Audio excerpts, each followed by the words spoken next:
The Take the North podcast is brought to you by the Rohrman Automotive Group, home of the $50 oil change. Visit them online at Rohrman.com. A friend of ours, a guy that comes on the score a lot, Paul Charchian, Charch, the big fantasy football guy. And I'm doing the show with him, and he asked me at one point in time, how nice is it for you guys, and I brought you up as well, to have a season in which the quarterback, while still developing and all of that, and still obviously the number one story, to not have to worry about the quarterback. And he said, when was the last time that was the case? I said Jay Cutler, but Cutler seemed to have his own drama just about every single year, except for maybe that first year, that first Bourbonnais training camp, when reporters were breathlessly reporting explosive plays that were occurring. Sure. Well, look, like Jay was here 8 seasons. I was here for the last 4. And there certainly were years where you went into camp and you knew he was the starter. You knew he was better than, ordinary, middling, mediocre, whatever adjective you want to attach to it. Caleb brings an extra level of ceiling and potential, I think, at this point. But yet, Grote, I think that there's a lot within camp that tells you that don't get too far out ahead of your skis with where Caleb is right now. Like, I think everybody sees the upward arrow, the escalator going up, but there's still a lot of stairs to go before he reaches that level where he firmly establishes himself as a top 10 guy in the league. Right, absolutely. And they have, I think the Bears coaching staff has done a good job at keeping him humble and reminding him that, you did some pretty incredible things last year. You made some elite throws last year, but we need you to do the simple things better. As a matter of fact, we're going to start you. We're going to start you in this game. And I know that some of that is play count, and they want to get to a certain number. But we talked about it on the Take the North podcast that I thought Press Taylor was the biggest tell when he was asked. Essentially, the leading question by the reporter was, has Caleb done enough to where you don't need to see him? And Press Taylor, just summarizing, basically said, no.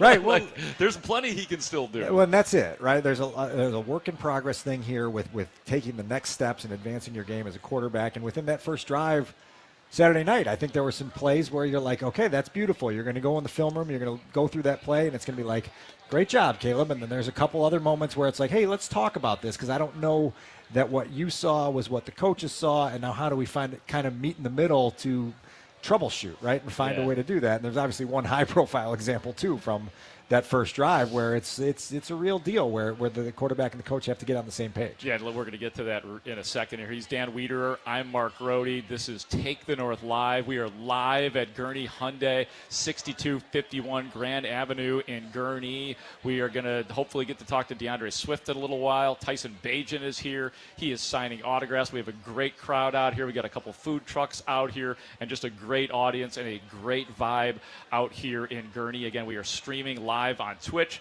at twitch.tv/thescorechicago. So before we get to the incomplete pass to Colston Loveland, we will, and we're going to cover all sides of it. There's the second down pass, the check down to Roschon Johnson. Unfortunately, there's a penalty on that play, but then a third pass of 10 yards to Colston Loveland for a first down. So those were – I like because that was doing the simple stuff, right? No question. That was exactly why I wanted to see Caleb Williams, to see him do that stuff. I would have been happy if he got off the field after that. It didn't count as one of his completions Saturday night. Correct. But in real time, that one to Roschon Johnson with the defensive penalty attached to it, I starred that in my notebook in real time, saying, like, that's exactly what the coaching staff's looking for. That's one of those check downs. Boom. Take what's there, hit it, live to see the next play. All right, let's get to it. It's the play that's probably being most talked about, and we'll hear from all sides on it, cover all sides of it. It's a 1st and 20. It's Caleb Williams, incomplete to Colston Loveland, down the seam, down the gut of the field. It would have been an explosive play. Turns out to be an overthrow. Some busted coverage on the play. But, Dan, when you watched that play before kind of analyzing and maybe watching it over and over, what was going through your head on that particular play or that attempt by Caleb Williams? Well, it does start with the play before, because you get this 10-yard run by Roschon Johnson that gets negated by a Braxton Jones holding penalty. And so all of a sudden you got, okay, we're getting inside the red zone. Our left tackle loses control of his technique and his fundamentals, commits a holding penalty, and now we're in 1st and 20. And so that's where I think this sort of context of this play is important, because, 1st and 20, to climb out of that, you probably want to just get something on the next play so you're not in 2nd and 20. And so that's where I think when we get back to House Hall tomorrow and we have a chance to 3 days removed, ask Ben Johnson what the conversation with Caleb was. What's wrong? I think situationally it has a lot to do with where should that ball go given the situation, right? Like given that we are well behind the sticks because of the holding penalty. Caleb saw a coverage bust. He saw his best player probably running down the seam. I love the aggressive mentality on like, let's go try to put this thing in the end zone, and the ball is just not pinpoint enough, and it's an incomplete pass. And so I think we have both coach and quarterback, right, talking about that play. So we'll hear it through their mouths, and then we'll kind of discuss what they both said about that play. You want to start with Ben? Yeah, let's start with Ben Johnson. Yeah, here's Ben Johnson. You see on the shot Caleb took to Colston down, it looked like it was just a little high. I probably would go somewhere else with the ball on that one. That's it. Finally got an answer out of him, though, like of substance. I probably would have gone somewhere else with that. Not real expansive, but yeah. you watch the replay. Caden Davis appears to be open, kind of running a slant to the right side. There's another option at the top of the play on the left side. And again, like this is where this like balance of Caleb being an artist and being able to be a high-level playmaker, you want him to keep that stinger in him. But yet the coaches for months have been saying, like, there are certain plays we need to just take what's there. And then that answer from Ben, which was clearly aggravated in tone and very direct in terms of where he would have gone with the ball, tells you that he would have preferred 6 yards and to be in 2nd and 14 rather than 2nd and 20. Again, once they got back, whenever the two of them watched the film together, I'd be curious to know whether that conversation evolved between the two of them when Caleb explained what he saw and Ben explained what the coaching point is. We got to wait till tomorrow morning to get Ben's take on whether there was a little bit of back and forth. Yeah, and I think that this is not the last time that we're going to see that conflict with Caleb Williams, like in his own mind. Sure. Like, because, of course, you want, like, when we talk about all this simple stuff, none of that is to take away from what everybody wants to see, and that is the explosive plays. That is how you ultimately blow teams out. You want to see the arm talent and the special. So yeah, that's what we're talking about when we talk about where the development is not complete. It is the decision making and reading the defense. These are things that Ben Johnson literally has talked about this year. And it's just the seesaw. It's the seesaw of trying to figure out when is the chance to take those shots and when is the chance to just take the yards that are there. I always talk about this quote from a book about Phil Mickelson. I think Alan Shipnick wrote the book, where he said that Phil was always trying to hit the shot that people were going to be talking about for the next week. Wow. Tiger was always trying to hit the shot that was going to win the tournament. Wow. Right? It's two different personality types, and I think good. that might be sort of comparable here with Caleb, where it's like, okay, like we know you want that big play there. We're going to give it to you. Yeah. Right? Yeah. Eventually, but maybe a few every once in a while we've got to be able to take this 6-yard game that's right there for you. And so that'll be interesting. Again, I don't know. Maybe Ben has changed his mind since Saturday night. And after the discussion he'll have a different answer tomorrow. So I'm looking forward. That's got to be question 1, 2, or 3. Don't you agree? Oh, I do think coming so. out tomorrow. Yeah. What else would you like to say about that particular play? Why don't we hear what Caleb Williams had to say about that play, and specifically what Ben Johnson said about it? Wasn't necessarily a coaching point, just because we haven't been able to go back and watch it yet. But, they ended up busting the coverage, and so just saw Colson running, down the seam. That's not typically our read on that play with that. So, when they get into that coverage. And so they end up messing up on defense, tried to find the open guy, and just missed.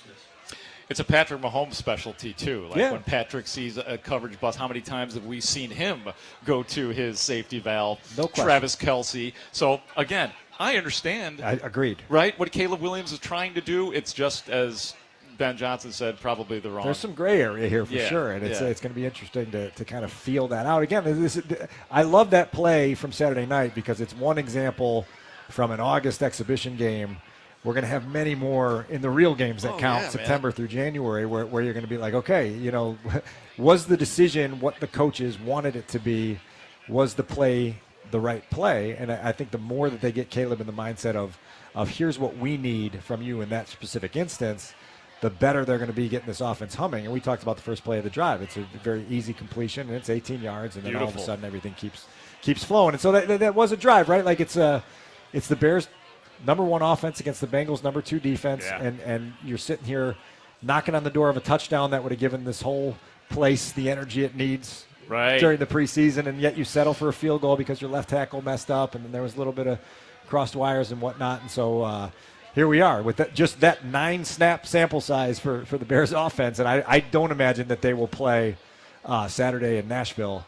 And so that's probably all you're going to see. And then obviously the work coming up later this week in the joint practice will be significant as well. Yeah, and they've got like that. They play at 10. We'll get more into that later as well. But they're at Tennessee Saturday, then that awkward week off, right? And then at Carolina on the 13th. Yeah, 13th. September 13th. Can't wait. Minnesota, the first home game the next week. We didn't even talk about the Roma Dunze play too.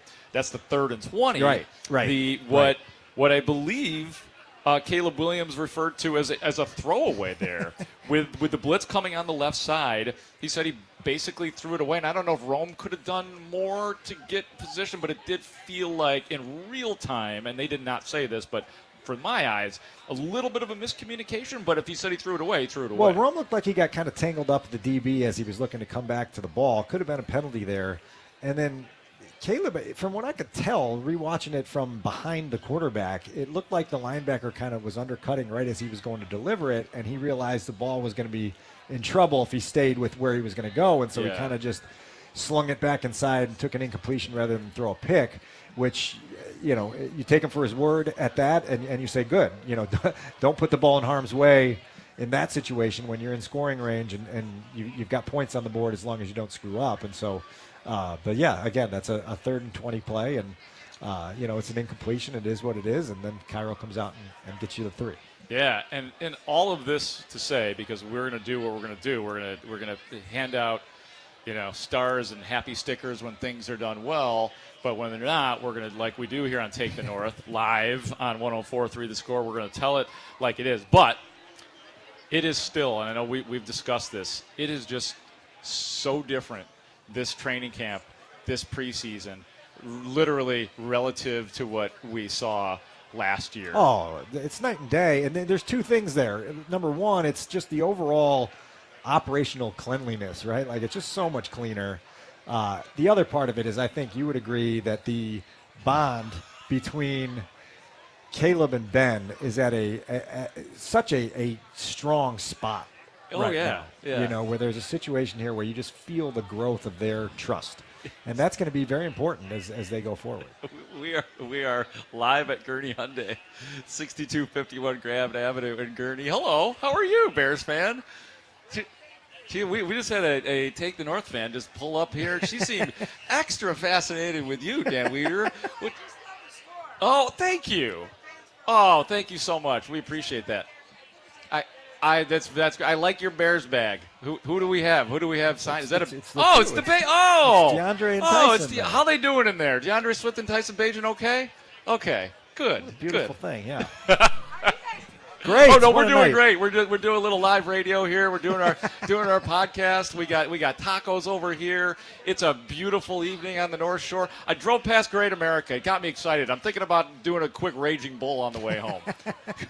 Does that sound dirty? Grody, my son's here. Oh, yeah. I bring that up just because he's a Great America season pass holder, so he might talk my wife into dropping him off for a ride or 2 on the way back. Oh, wow, that's nice. When is it closes? Like in November?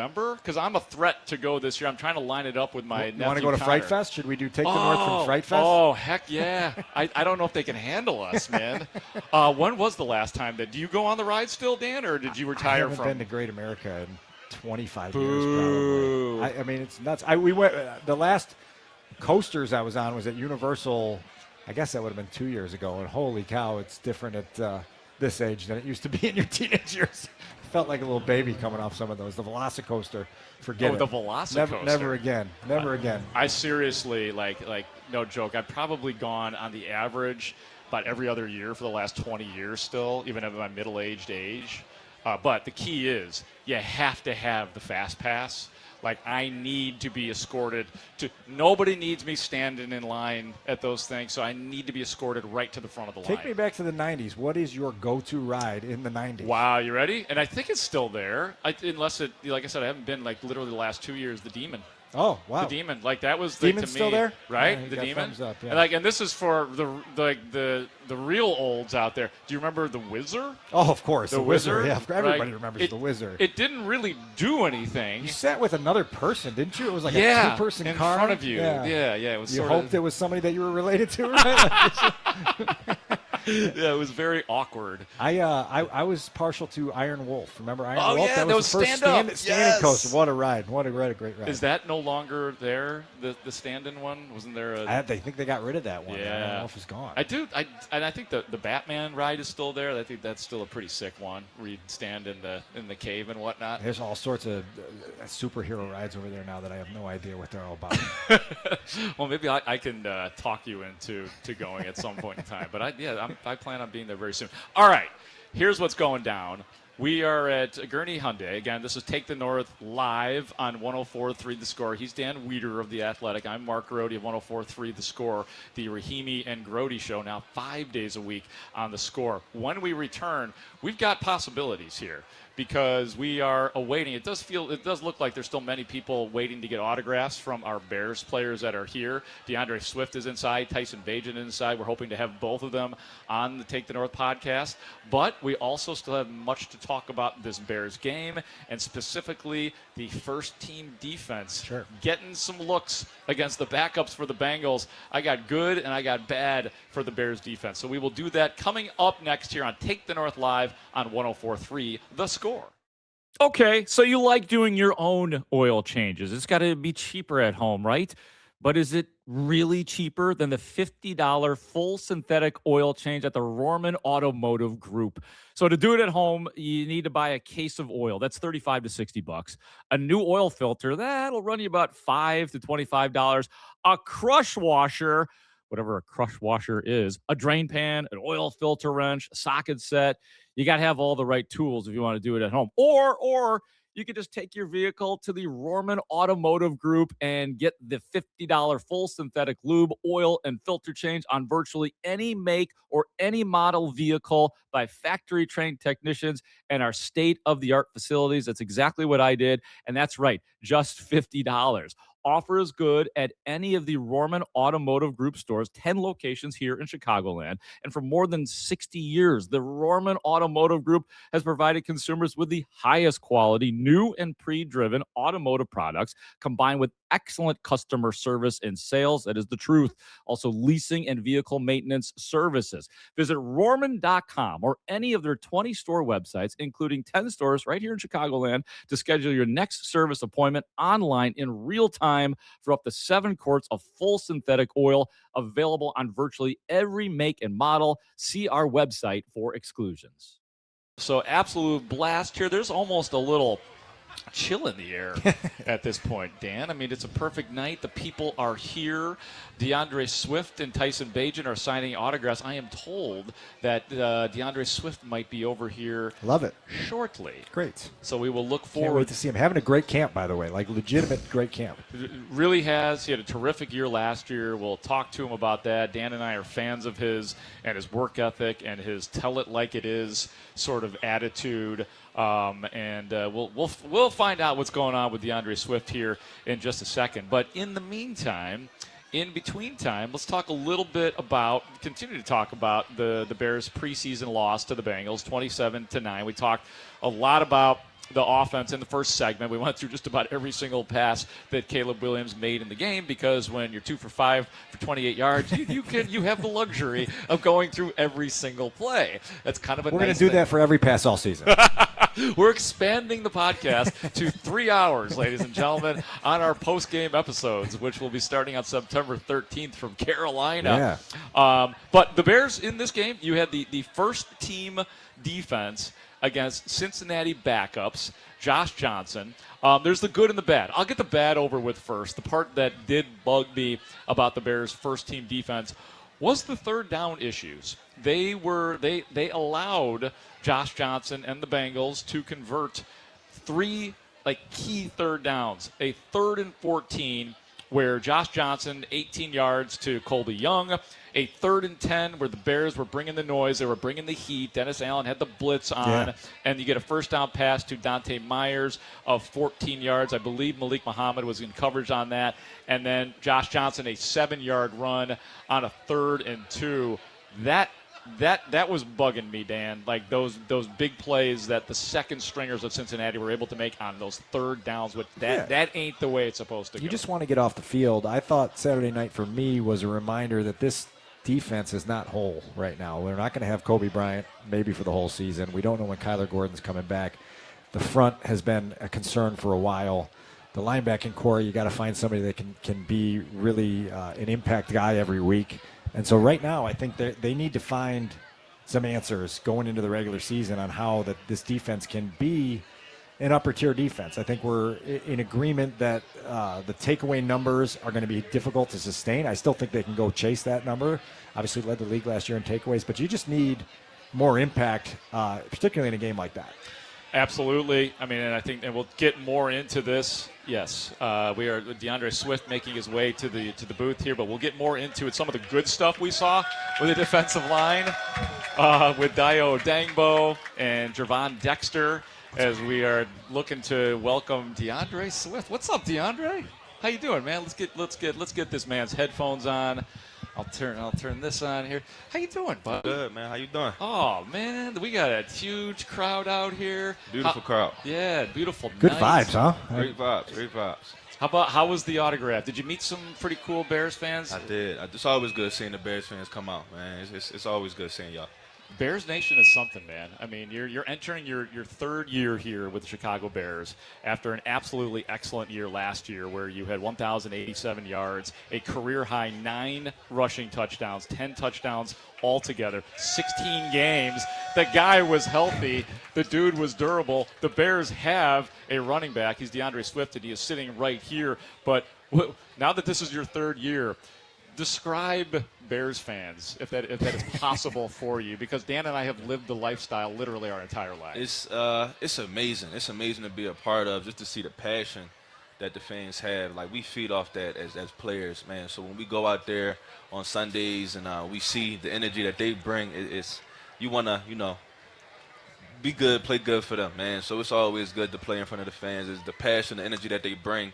Even things like this is coming out, them seeing the support that they have for just the city in general. I love it, man. I love the Bears fans. DeAndre, we were talking really for the last 3 weeks about your camp. Yeah. It feels like it's been an impressive camp from our vantage point. Feels like it's really clicking. What's your self-assessment of where you're at right now as you get on the runway to the regular season? I feel good. I feel like I'm in a good spot right now. I'm just taking it one day at a time. We got one more week of camp, so trying to finish strong. Just taking it one day at a time, man. Just enjoying it, having fun with the guys out there, but definitely being intentional with what I'm doing and how I'm doing it. I feel like I'm in a good spot. You're playing in a system for a coach that really dedicates itself to the running game. How do you describe to this audience here Ben's vision for the running game and really his dedication to it? When you have a coach that's his favorite part of the offense, man, you make sure you on your P's and Q's as the running back to go ahead and deliver when he calls your number. But just the attention to detail that Ben has, and not even just the running game and everything that he is coaching. Type of guy that you want to play for. So we got the right guy in office. And nobody knows him better than you, because he obviously played for the man while you were in Detroit. Now in your 2nd year with Ben Johnson as the head coach. We use words like maniacal and crazy in the best possible ways. Are those words accurate?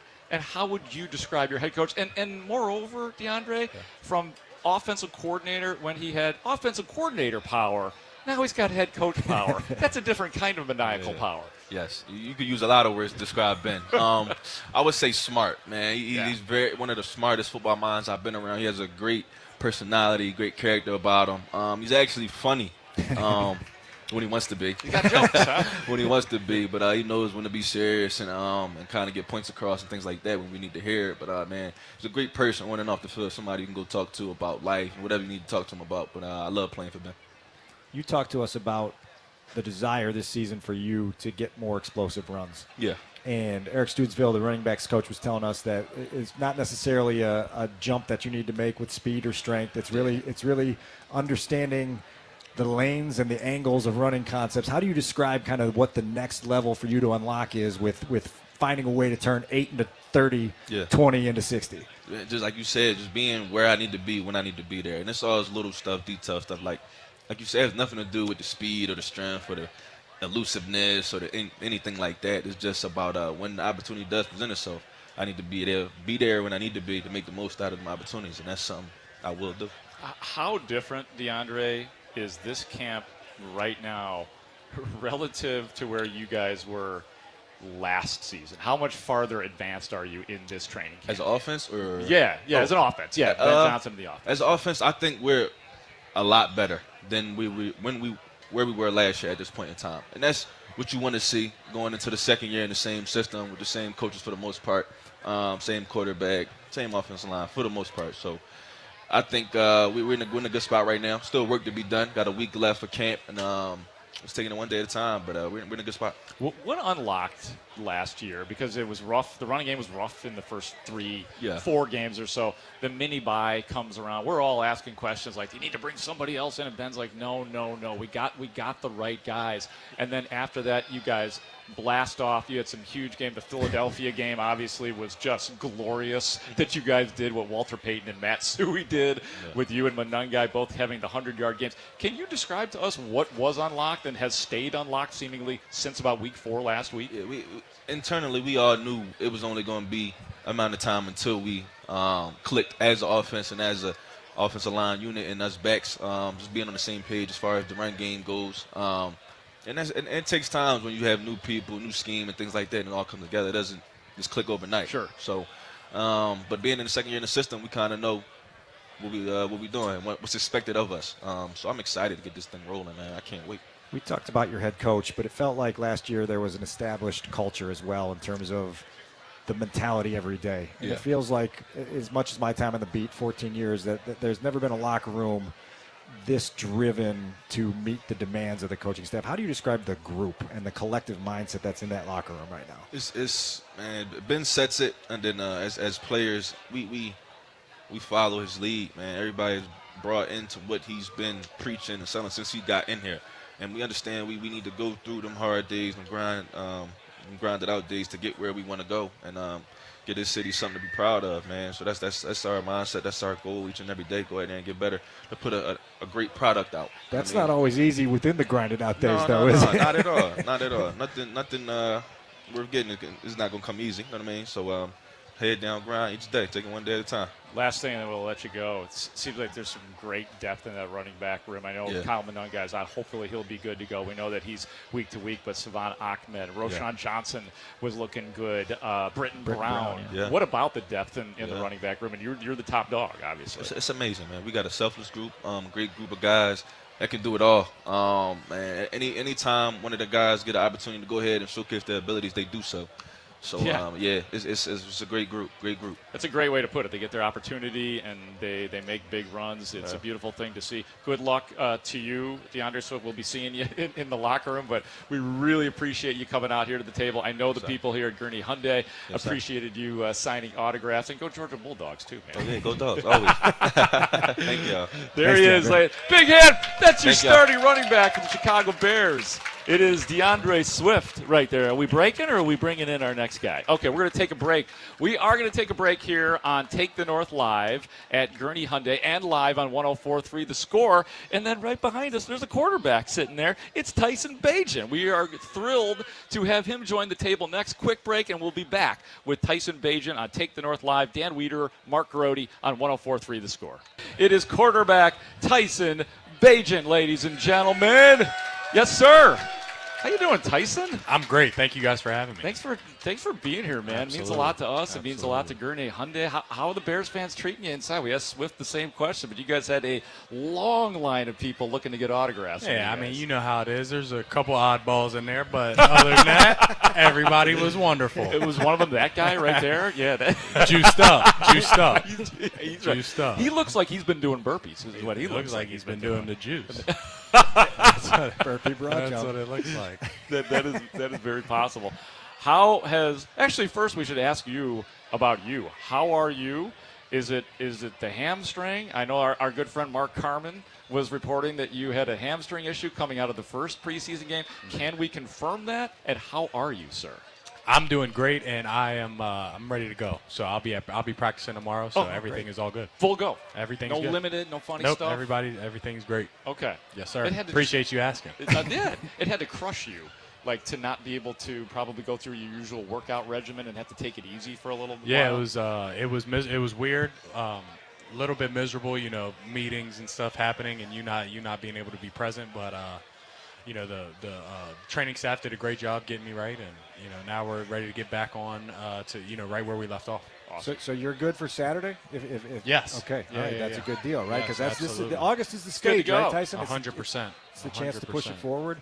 How do you describe what's coming alive with this offense right now, and particularly relative to a year ago when it was really in its infancy stages? Yeah, I just think it makes a big difference, allowing players to bathe in the same offense for a consecutive year, which is not something we've been able to do, at least since I've been here. So I think you're just seeing players that are playing faster. They're not thinking as much. And I think that what you've been seeing is, Caleb obviously making good decisions and fast guys running fast, which is we have a lot of those. So it's been fun in that way. Since we got you, have you guys met since Saturday night as a quarterback's room? Yes. The seam shot, Caleb to Colston on the first drive. What's the gray area in that play on whether to take that shot or whether to find something that's a little bit underneath and open? Yeah, I think the good thing with Ben and how he installs all of his plays and schemes and everything is, it's black and white. So, one high go here, two high go here. So it's all based off of that. Really no gray area from what I saw. But a great learning experience and something to get better on, better now than, a couple weeks from now. So he'll bank that rep and we'll get better moving forward. What is better for you and more comfortable for you this year with the Bears? Because it feels like every year you're a different Tyson Bagent in terms of, not that you were not confident, but it's like it goes up a notch every year. What is it for you this year that feels more comfortable? I just think the mental side of everything. I think that you can only continue to get better, especially at 26 years old physically. You can only continue to get so much better physically year in and year out. So I think it's more of just having an understanding of everything that's going on, mentally continuing to sharpen the sword. And I think that always translates, far more at a far faster speed than it does physically trying to get better. So that's been it for me. I'm surrounded by good players. Case Keenum has been a great addition to the room. JT, all the whole staff really just, getting us right and making sure that we feel good mentally and physically going into each week. We've loved covering your story and your stair step since you got here 3+ years ago. And one of the things that I really admire about you is this mix of gratitude that you bring to the table, of really happy to have reached this stage in your career, but then this greed also to be like, man, I want much more out of my football career. How do you describe that combination of things that allows you to approach each day the way you do? Yeah, I think I look through it through a bunch of different lenses. There's obviously, I'm from Martinsburg, West Virginia, so being where I'm at, being able to have done the things and play with the players I've played with and against.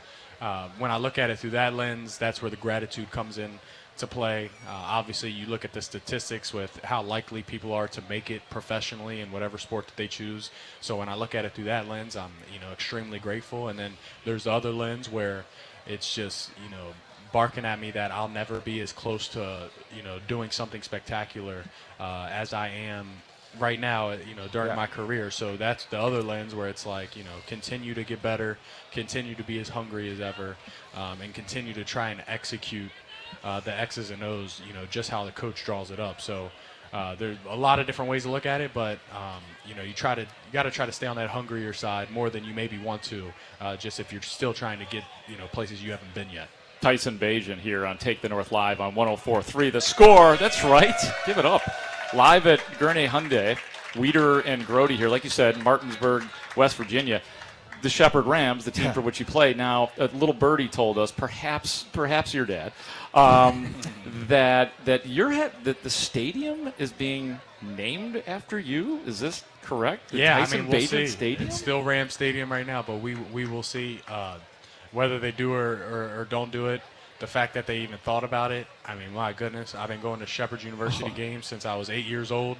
So what an awesome accomplishment that would be. So grateful that they're even having that conversation.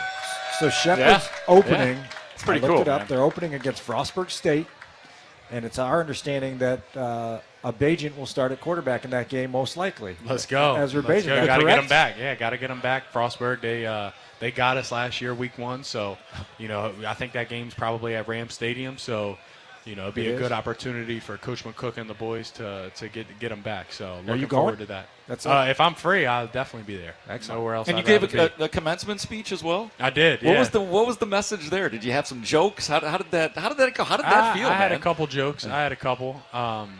One of them nobody got, so that was, that was weird, but it was good. Another good learning experience, being able, public speaking in front of that many people without a helmet on. It's a little bit different, but that was certainly fun as well. Grote, I'm going to make you watch it before you leave the parking lot tonight. You're going to watch Tyson's commencement. I bet I'll get the joke. You're going to be fired up when you leave. You're going to be ready to go conquer the world. Definitely went more of the motivational route for sure. But that's just because that's what I'm used to hearing. Yeah, no, that's coaches and everything. I loved your post-game press conference against Cleveland because you were representing Brenton Doyle, because he also plays for the Chicago White Sox, and you were rocking the White Sox Doyle jersey because he went to Shepherd. And I think I asked you during that presser if there was a jersey exchange. So has there been a development? Did they get no further development? Okay, no further. They're deep into what they have going on, so completely understood. But no further development. Okay, no since jersey. I saw you guys last. Okay. Tyson, you and I have talked a lot about Ben Johnson over the last year plus and how into his leadership style you are. How do you describe for these people why it clicked with you so quickly and then why it moved the locker room the way it did last year? Yeah, I just think people usually gravitate towards whoever the hardest workers are. And, when the hardest workers on your team are – first off, you want your best players to be your hardest workers. That usually can have a trickle effect through the roster. But I think when the head coach is the hardest worker in the organization, it has an even bigger trickle effect on the entire organization. And I think that is what we have seen and are continuing to see week in and week out with him at the helm. How do you describe him in front of a meeting? He does a fantastic job. You talk about public speaking. He's as good as they come. And since he's been there, I haven't been a part of a weird team meeting, which those can happen. Those can happen. We're aware. But he's done an outstanding job in every facet that you can think of when it comes to being a leader and a head coach. Last thing, you obviously earned your 2-year, $10 million deal last year. You are, number 2 with a bullet, the backup quarterback for the Bears. Do you think about, I know how much you love learning under Ben Johnson and developing and all the things that you're talking about, but do you still think in the back of your mind, how do you sort of, that dichotomy of being a backup but probably thinking you could be a starting quarterback in the NFL as well? Yeah, I just think about it like I am the starter. Which is, I think, kind of how you have to think about it. If you think about anything less than that, probably not going to be as prepared as you would have been if you had that thought process. So, I don't even like you bringing up the fact that I'm the backup. I like that. I don't even like answering this question, but no, I'm also kind of half kidding. I just try to convince myself mentally that I am 100% going to play. And, realistically speaking, I am one play away. So trying to stay as sharp as we can because, the Chicago Bears, we got things we want to accomplish this year. And, I don't want us hitting any bumps in the road because I'm in the game. So I'm looking to go in and be full steam ahead. Tyson Bagent, thank you so much for stopping by. We appreciate you. And I know all these Bears fans, they appreciate what you're all about. Thank you, Absolutely. Tyson. Appreciate you guys. Thank you, man. That is Bears quarterback, just quarterback, Tyson Bagent. Not backup. He is a Bears quarterback, Tyson Bagent.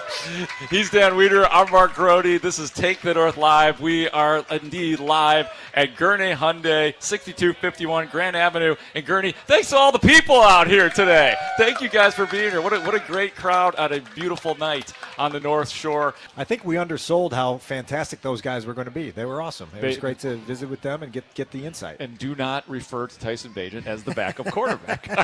I just learned that. Lesson learned, Grote. Give me a little pat on the shoulder as he walked out. So he is a quarterback for the Chicago Bears. A couple of things here. This is the grand opening of the newly remodeled Gurnee Hyundai, bigger and better, modern showroom. That's where the autographs were being signed.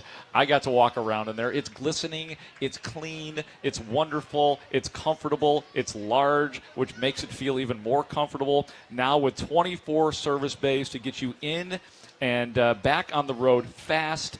Great lease and finance deals at the all-new Hyundai vehicles. Huge selection of Hyundai certified pre-owned vehicles. And as I've been telling you, Rohrman Bears. Sometimes I just get that in my head. The Rohrman Automotive Group, home of the $50 oil change. Visit their website at rohrman.com. The guy who was just sitting right here might be a pick for the well-oiled machine promo later this week when we've got to do our well-oiled machine pick for Bears point. Titans on Saturday night. Tyson sounds like he's ready to go. Yeah, if you missed it, he told us that he is going to be practicing tomorrow. Full go tomorrow. I haven't said no funny stuff, no limited. No. Tyson Bagent is going to practice in full tomorrow, he says. We think it was a hamstring injury. Yeah. That's a nice thing. He is expecting to play in that preseason game against Tennessee, play in the joint practice. So it was great to have him out there. By the way, before I forget, because I wanted to mention this earlier, it is official now. Friend of Take the North, former great Chicago Bears wide receiver, Allen Robinson, has officially decided to retire in his career. And the times that we had him on, whether you and I were doing a show on The Score or we had him on Take the North, he was always like, I'm still listening. I might be interested in going to a camp. Ben Johnson, call me. He was looking for a call, but he has decided to call it quits, to retire. But he was a terrific Bear while he was here. Yeah, some of his best years came here. Obviously, 2018, 2019 was kind of his apex here with the Bears. And A-Rob will have plenty ahead of him post-playing career. Yeah. Right? Like he's going to find his niche in some way, shape, or form, probably on the media side of things. He's very, very good at explaining the game. And so, congratulations to him on finishing it up. Absolutely. And, well, you know what? Adam Studzinski, you're here. Let's get Allen Robinson on sometime soon. Does that sound good to you? Okay. Yeah, we can do that. We can make A-Rob happen. Homework for studs. Yeah. We'll have A-Rob on here soon. Before we started talking to Bears players, we talked to DeAndre Swift and Tyson Bagent, like we said, out here. We were talking about the defense. We talked about some of the issues on third down. But I want to talk about some of the good that we saw from the defensive line, which is a suspicious, a position of interest for the Chicago Bears in terms of can they get better. And specifically, it was so nice to see on the second drive, a 2nd and 10, 3 guys breaking out and putting pressure on the quarterback simultaneously. Gervon Dexter, Dio Dangbo, and my goodness, Jordan Vandenberg might require his own section here on Take the North Live on 104.3 The Score because, whoa, he's starting to look like maybe something. Well, they're going to find a role for him, and he's made that possible with the motor. Like, the motor's undeniable, the athleticism, the power, it's all there. And so I think the Bears coaching staff will figure out what's the best way to use him early on as a rookie as he learns the NFL game a little more. Dexter's been really interesting to me this camp because he's talked about some of the changes he's made specifically to his stance to help play the attacking style of defensive tackle that they want to play. But we've talked about Dex before in terms of like, it looks like he's ready, and then the regular season comes around and there's just not enough impact. So I'm really eager to get 5-6 games of regular season work to see if the flashes like the one you mentioned Saturday become a regular thing, because this is a contract year for a guy who was a day 2 pick. It would be great for him to take that step in his career. Was there anything better, though, then I think it was the second drive, 3rd and 10. Quarterback hit? Adangbo. That affected everything. The quarterback had to essentially fling the ball away, and he got a clean hit on the quarterback. That's what we want to see from Dio Adangbo. Regularly. That was sick. That's what has to happen regularly. And this defensive front, I think, Grote, this is going to have to be a strength in numbers kind of thing here. Obviously, you've got Sweat as your outside, headliner and the guy that needs to create the most disruption from the defensive end position, but particularly with both the ends and the tackles, I think if you can find the right mix in your rotation, you might be able to unlock a little something extra. I had to do something for The Athletic that will publish tomorrow morning. It was a mood check thing where we were going through several different categories, and in the surprised category, I put the defensive tackle group because even though they don't have this big name star there, I think that there's some depth there that if they play around with it right, they can get some results out of it. Yeah, and for people who didn't see the game or maybe didn't pay as close attention, it is on a Saturday night at 6 o'clock. But Jordan Vandenberg is a 6th-round pick who has looked really good in camp. He's a guy that has stood out. I am usually slow to jump on the bandwagon with things like that because we've seen players thrive in camp and never to be seen again. Maybe it was because I was burned by Kylie Fitz. I really thought Kylie Fitz was going to end up being a terrific player. Tanner Gentry is another one that was a camp darling who maybe had like 3 receptions all time. Name your bear who you thought was going to be a superstar or a breakout diamond or diamond in the rough. But that watching that game and like we hear phrases like the motor and it's like kind of like okay, like these are like you really see it. Heavy pressure as we said on the second drive, second quarter, the sideline push runs on the toss play to the running back for no gain. It's like just popping up on your picture like he's Urlacher. Like, where'd he come from? Oh, my goodness. No, I'm not actually comparing him to Brian Urlacher.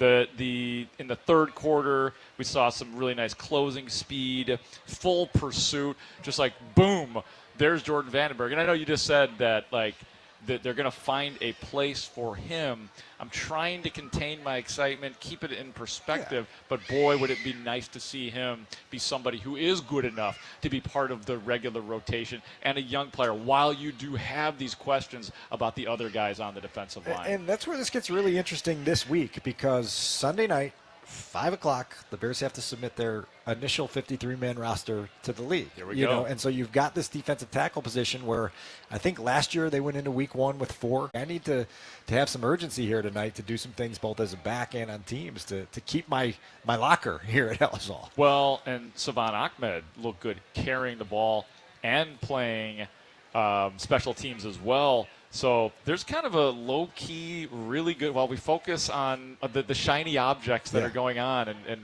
as we should because that's what's interesting. Like subtly, low-key, this Roshan Johnson, Savon Ahmed, maybe even throw in a Britton Brown as well. I don't know if they look at him as valuable as the other two at this point on special teams.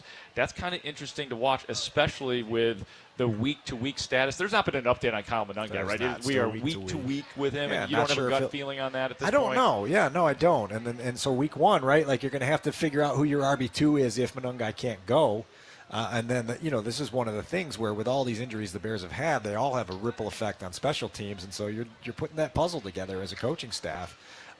Since we're on the running backs room, DeAndre sitting up here, I mean, you can almost feel his excitement to get to the regular season because, like we said, he's been having a great camp, and you can tell he feels like, I've been having a good camp, and I can't wait to turn this loose in the regular season. I think that's really promising for this offense because it will unlock a lot of things in the passing game if that guy gets going quickly. He looks so good in that scrimmage practice. Yeah, right away. Yeah. Short yardage stuff. Yeah. Well, Monunga had an explosive, or at least what appeared to be. You can't really tell when they're not tackling to the ground, but it's sure, or maybe they kind of were. They were in that period, Yeah, I mean, that was for real. And then you look at the wide receiver situation. We think Luther Burden is going to be good to go for week 1, but there was Maurice Alexander with another 5 catches for 6 yards. He was my well-oiled machine pick last week, by the way. So that's right. We got a well-oiled winner right over here. Dan Wiederer with the self-pat on the back. J.P. Richardson, 5 catches for 48 yards. Walker, boy, it was good to see Jahdae Walker make that play, man. That is he does.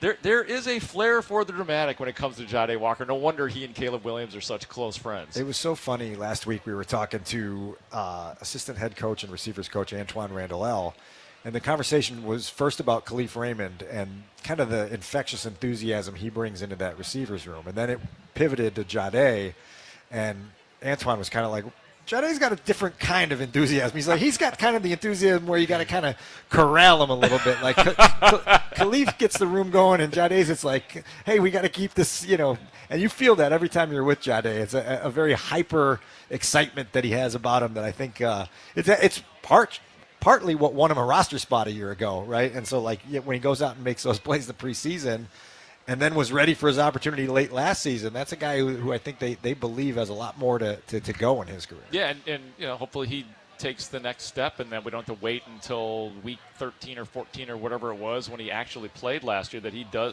And they've said all along he's got to earn that. He's got to earn that next step. It seems like he is poised to do it. But do you think that there is a chance, and we didn't even mention Caden Davis as well. Do you think that there is a chance for a Caden Davis or a J.P. Richardson or Maurice Alexander to actually dress on Sundays for the Bears, or is that just a complete long shot? I mean, the Caden Davis thing is very interesting to me, just with not just in the preseason game. He didn't really show up much on the stat page this past week against Cincinnati, but you more than I, seeing him just thrive in the training camp practices. It wasn't just a one-off in the game against Cleveland. No, and then it's the things that people say about him, whether it's Caleb, whether it's Tyson, whether it's Ben, whether it's Press Taylor, that they all have seen stuff out of Caden Davis's camp that's intrigued them. What's different now, Grote, than when I first started covering the league is you get double the amount of practice squad spots.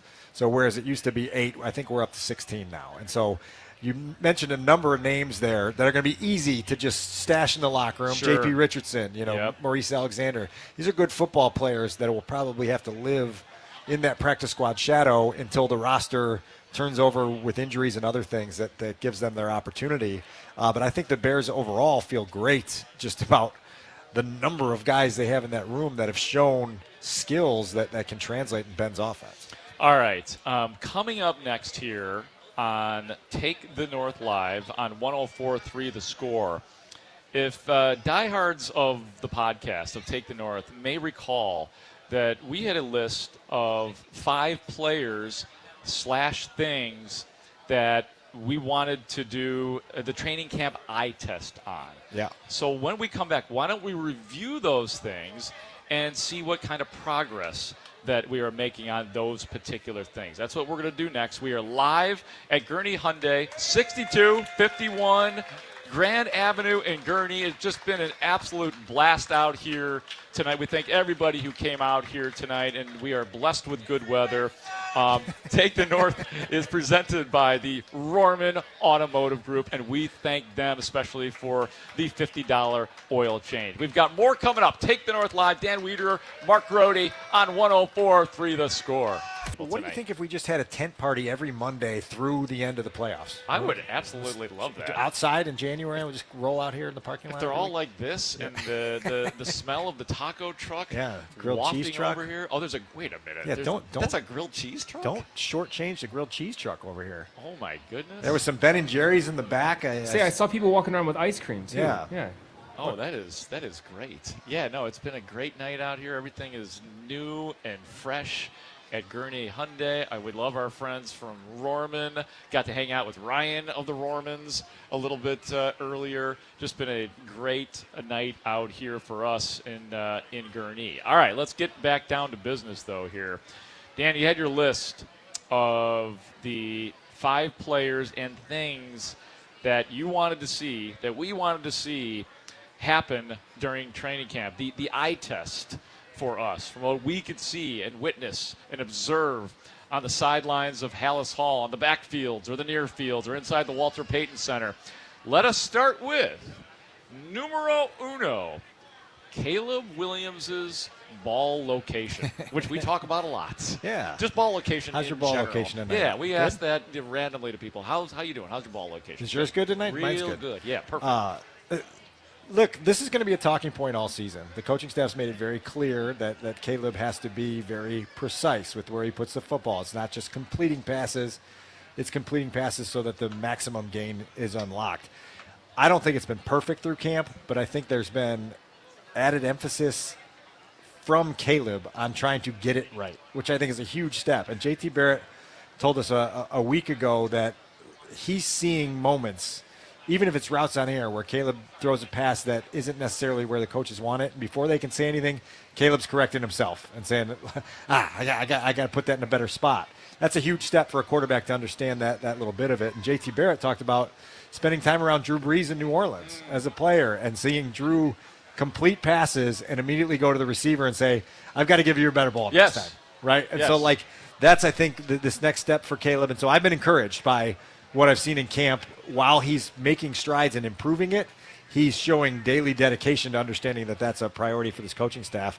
And so I gave that an arrow up with the eye test to this point of camp. I am with you, and I love the communication factor that you're talking with. On that scrimmage day, I remember walking in with our friend Brian Baldinger, the former offensive lineman, works for NFL Network, does Baldy's breakdown, all the stuff. Everybody knows who Brian Baldinger is and what he noticed obviously the huge improvement just in Caleb's presence. But the thing he pointed out more than anything was, I'm watching this guy talk to his receivers. Good plays, bad plays, even on the good plays. What could have I done better? And it was funny that was, to Baldy, been around the game forever. That was the number one thing that he pointed out about Caleb Williams. It's ownership, right? Yeah. It's year 3. It's year 2 under Ben. It's just Caleb taking ownership. And I think that for us who have been around Caleb since the day he was drafted, you see that maturation process coming to life in a way that if he can marry up the incredible physical talents with all of this other stuff, you've got a rocket ship to wherever you want to take this thing. Number 2 on things we wanted to see. and Ben Johnson, if you're listening, you may want to hit the mute button on your radio because it was Kyler's presence. Kyler Gordon's presence. And what have we had for 3.5 weeks? We've had Kyler Gordon's absence, right? And he's been present. He just hasn't been practicing. This is frustrating, I think, for a lot of people that expect the Bears defense and the secondary to take a step this year. And, we left minicamp in June thinking okay, Kyler's just got to get this calf issue under control and come to camp and string together a good camp and full speed ahead for the regular season. Not going to be full speed ahead for the regular season. No. I mean, I know this is essential competency, setting the bar low. It's been nice to see him around a little bit lately. At least he's present, that he was at the joint practice. That he was. I know. That's not the kind of presence we're looking for. I know. That's not a thumbs up. He was at the game. I had my quick little conversation with him that he eventually will have something to say, and I did present him with, hey, man, what's going on? You're hearing all these things and your dedication and the communication, and he gave me a big old no comment, but eventually I have something to say. Hopefully eventually he will play, but we are at a 0 right now in terms of... That eye test has been failed. That's it. No more to say.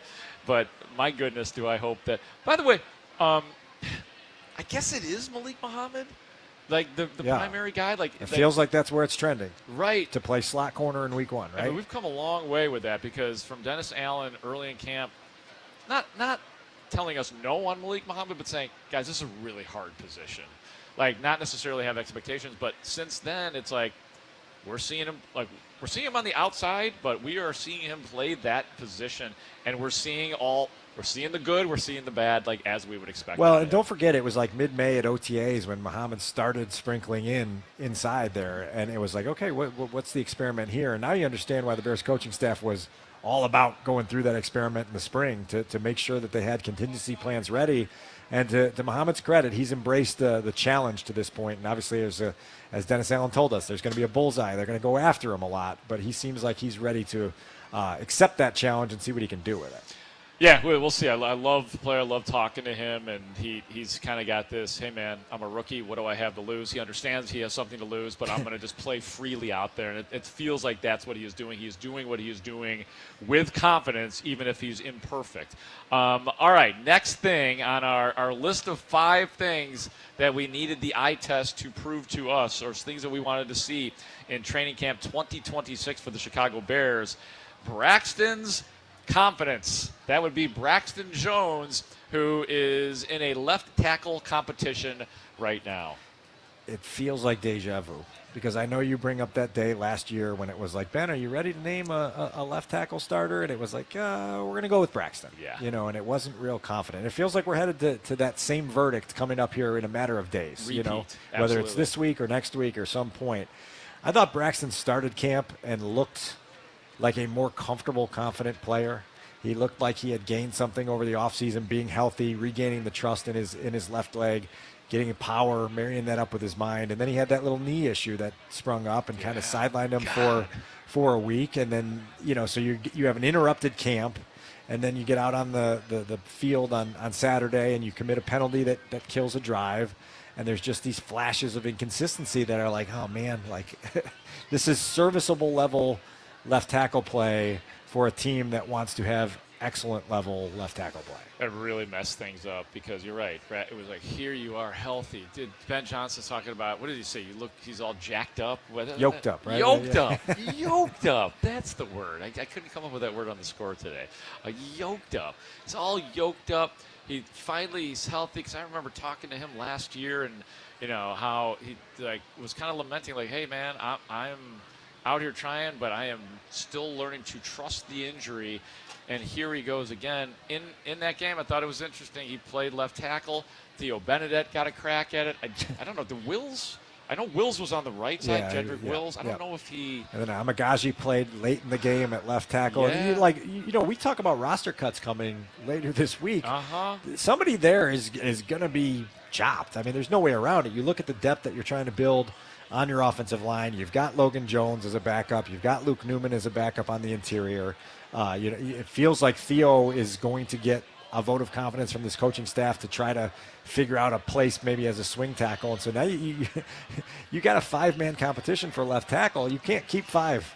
You can't. No. And you know what? To even add on to the motif or the theme of potentially being a repeat of last year, it might be in terms of Braxton Jones starts, and then maybe as the season progresses, week 7, 8, Ozzie Trapillo potentially. And I know Biggs was saying, like, potentially he could start the year on injured reserve, which these days is a minimum of 4 games. Right. So it's not devastating like injured reserve once upon a time ago was.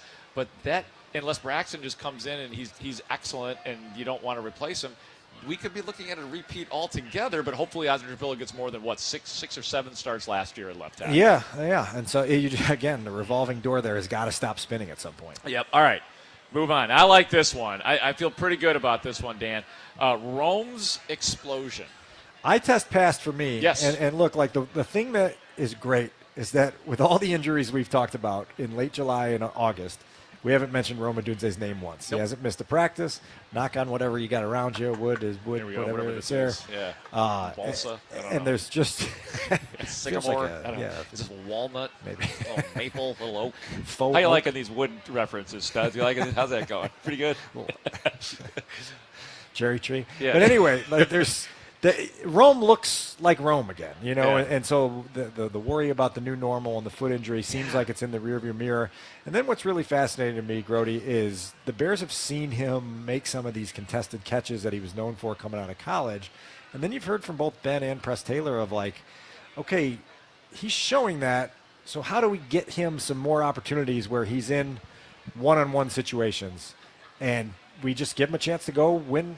I don't want to call it a 50-50 ball because Ben pushed back on that hard last year. I don't really like 50-50 balls. Yeah. I like my receivers open, but I think they're willing to try to get some things set up where Rome has to go compete for a football and go win the football, and they like the chemistry between him and Caleb. So that's a real promising development from this camp, I think. I love it. Yeah, no, I mean, we talked about the scrimmage practice where he made an explosive play down the sideline, part of a nice sequence for Caleb Williams in the game we talked about. We know there was some issue, the play, the 3rd and 20 throwaway with Rome Odunze kind of getting tangled up, but we both talked about, and we're raving about, and it hasn't been talked about enough, that first pass, the play action, 18 yards to Rome Odunze down the sideline, looking good, looking fast as he went down the sideline. And maybe Press Taylor is right, because he's now said it to us twice in his last 2 appearances. If Rome hadn't brought up the new normal, y'all wouldn't have noticed anyway. Yeah, right. And there's no question about it that's going to be a big thing. And listen, if Burden is limited at all in the early parts of the regular season, if he can't be at full strength, Rome takes on a greater responsibility in the passing game. And I think we're all very bullish on Colston Loveland, but you got a top 10 pick here that's got a chance to take a big step in his career and put whatever happened down the back 10, 11 weeks of last season behind him by just stacking good weeks ahead of him in the regular season. And he did have a nice start to last season before his season kind of got sabotaged with the injury, and then when he came back, didn't completely look like himself. So hopefully we get the full version of Rome Odunze, and he has a breakout year, and he can be the guy that we all think he is and definitely thought he was coming out. This is not a guy who's had a bad Bears career, just hasn't quite been the number 9 overall pick-esque guy. Last one on here. I'm really interested to hear what you have to say about Thieneman's speed. Dylan Thieneman, the first-round safety for the Bears. Yeah, and it's the play speed aspect here that's fascinating, Grote, because you know the track speed and what he did at the 40 at the combine, and just you watch him run and you're like, that's just a fast human, right? And now it's like, can you apply that inside of a football game like you did in college at Purdue, like you did at Oregon, and can you play at a speed that makes you dynamic for a defense that needs dynamic playmakers? There have been points during camp where you can tell that the wheels are turning for Thieneman. He's trying to figure out what he's seeing. He's trying to react. You know, the coaching staff has said he's so intentional about trying to do exactly what they ask that you can see him thinking about certain things with his footwork, certain things on where he's supposed to be. As soon as that brain starts to slow down a little bit, the play speed should increase. But I think there's moments every week and maybe even every day where you see this football IQ kick in, and you just see him react to something, and he's on it. You know, and that God-given athleticism and God-given speed is there. That's the one thing I think that this camp has shown us. This defense is going to be faster this year. Will they be better? Not sure yet. But there are guys on this defense that have really, really attention-grabbing speed. Thieneman's certainly one of them. You hope that as he gets deeper into the regular season and gets a little more comfortable, it's just full speed ahead. Now he's going to have to do it without Kobe Bryant, and that's a rough thing where you don't have that veteran to kind of help make you right when you're not quite right. Right, man. That still just stings, the 4 to 6 months on that. Did Tyreek Stevenson week to week with his injury, like, we don't know anything more than that. Man, we got way too much week to week stuff going on. There's so many guys. I mean, we've got like 5 prominent guys on the pup. We got, I counted it today, 17 guys on the first 2 lines of the depth chart that have dealt with some sort of injury during camp. So it's been a long list of injuries. You hope that you get right for week 1, 2, 3, 4, 5. You and I love Josh Blackwell. We enjoy talking to him in the locker room, but I don't know if we need him as the outside corner. Yeah, no, exactly. And like literally, you watched the other night in Cincinnati, Dante Manning was running around because they just needed bodies. Yeah, and he made some nice plays, by the way. I mean, he got exposed for a 2 bit. touchdowns.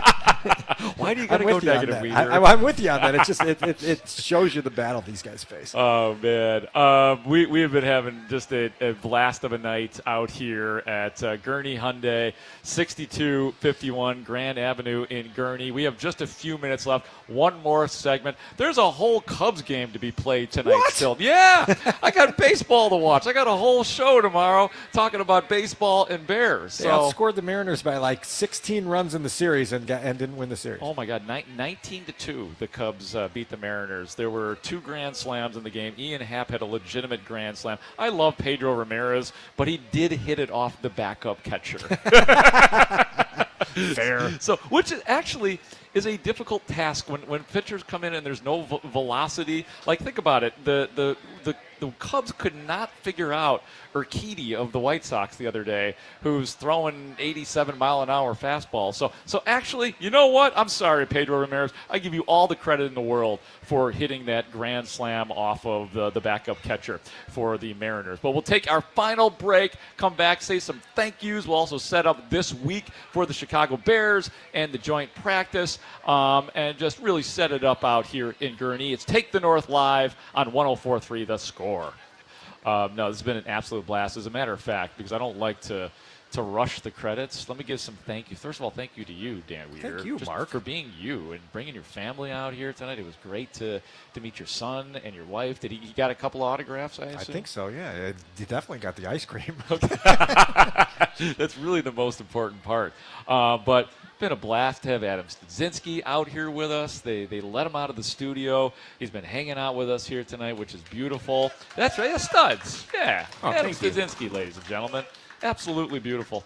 Tyler Farringall, Baby T, is back in our downtown Chicago studios. He's had to manage the traffic back there, and he's getting ready to bring you Cubs baseball here in just a little bit. It's always great to see Connor O'Donnell, who, my goodness, man, we've had a long day together, man. We did a show earlier today. So Connor O'Donnell taking care of our Twitch stream. Rich Quiet Riot right back here. Rich has done a great job all night here tonight. Also want to thank Ryan Parth, who was here a little bit earlier. He was a big, huge help in everything that we're doing out here. And I just want people to know, too, that Rohrman Auto has 20 dealerships in the group, including 10 in Chicagoland. I've been to a couple of them. Over 3,000 new cars in stock today, as well as a 2,000 quality pre-owned vehicles, including manufacturer certified pre-owned vehicles with extended warranties. Rohrman services all makes and models, vehicles, and the $50 full synthetic oil change. Did you have done that yet, Dan? Tomorrow morning. It's scheduled in Palatine. Yeah. Okay. Off we go. How can I get you to drive off the lot in one of these beautiful cars out here? How can I put you in one of those automobiles? Just give me the keys. The Bears with another big week. I know we're all ready for September 13th, which is the day. God. Okay, Dan, maybe you need to talk about this. Dan Wiederer of The Athletic, the consummate beat reporter. How long you been on the beat again? This will be season 14. Congratulations. Wow. You deserve that the went win. Fast. Yeah, it did. 14. Got one playoff win. Yeah. Oh, wow. That's it. But no, what's actually serious is you and I talked about this. I think during the Matt Eberflus era, there were times where you were like, Grote, man, I don't know how much I could take this losing anymore. So last year, those 10-game losing streaks are rough. Oh yeah, like but the fourth, the fifth, you just run out of stuff. The players don't want to see us. We don't want to see them. It's been 84 days since the Bears last won a game. Oh my goodness, Bears! But it is that point. Obviously, for players, you always hear the cliche. They're ready to hit somebody else, and obviously they do that at the preseason games, but now they're ready to hit somebody else for real and get the season going and get out of what is, training camp for these players. While it's a grind, man, the whole thing. It's not something that veteran players necessarily look forward to, and it's at the point right now where it's just like, get us out of here, get us to the games, we're ready. Maybe they're not ready, but it's that time. No question. And look, I'm excited. Wednesday I'll get on a flight to Nashville. We'll have a joint practice on Thursday with the Titans. That'll be kind of the last full taste of the high competitive stuff. But it's time for everybody to get real live regular season football with consequences and significance, and then we can start breaking it down from there. I know the Bears have a lot of improvement to do before they go to Charlotte for week 1. I don't know how much more I'm going to learn about the team in the next 2+ weeks, and so it's just time. It's time for us to cross that bridge from all this offseason, preseason. It's time to get to the regular season and see what this team is made of, and I think we're all eagerly anticipating a season that could go in a lot of different directions, and it's got the chance to be higher on the success level, and then there's the possibility that it doesn't break their way in this division, See that as actually, I'm glad you reminded me of that. Right before, or earlier, arrived here early because I have a healthy fear of the Edens coming from Chicago, so I got here obnoxiously early. I got here early enough to go on Minnesota radio. Oh. Went on with Paul Charchi. Yeah. Charch, the great fantasy football expert, a regular on 104.3 The Score. guy that you probably got to know a little bit in your days. Dan Wiederer, once upon a time, while he was working his way up to the Bears, was a Minnesota Vikings beat reporter, and he put me on the spot. He said, Mark, go ahead and tell us your NFC North rankings. How do you see it? I did say I think it's possible that Detroit wins the division this year. I do have the Bears going to the playoffs and maybe being a better team, but the degree of difficulty with the schedule, some of the things on defense, like the dramatic wins, can you repeat that? Can you repeat the turnovers of last year? I had the Bears in second. I had the Packers in third. And then, of course, speaking to the large Minnesota audience, I had to inform them that somebody's got to be in fourth place in the division, and I had the Minnesota Vikings in fourth place in the division. But who knows what Kevin O'Connell turns Kyler Murray into this year? He's going to Sam Darnold the guy. I mean, that is the fear, I think. There's not a weak spot in the division, and so that's going to make all those division games really important. The Bears weren't great in the division last year until the end of the year when they got the 2 wins over Green Bay. Yeah.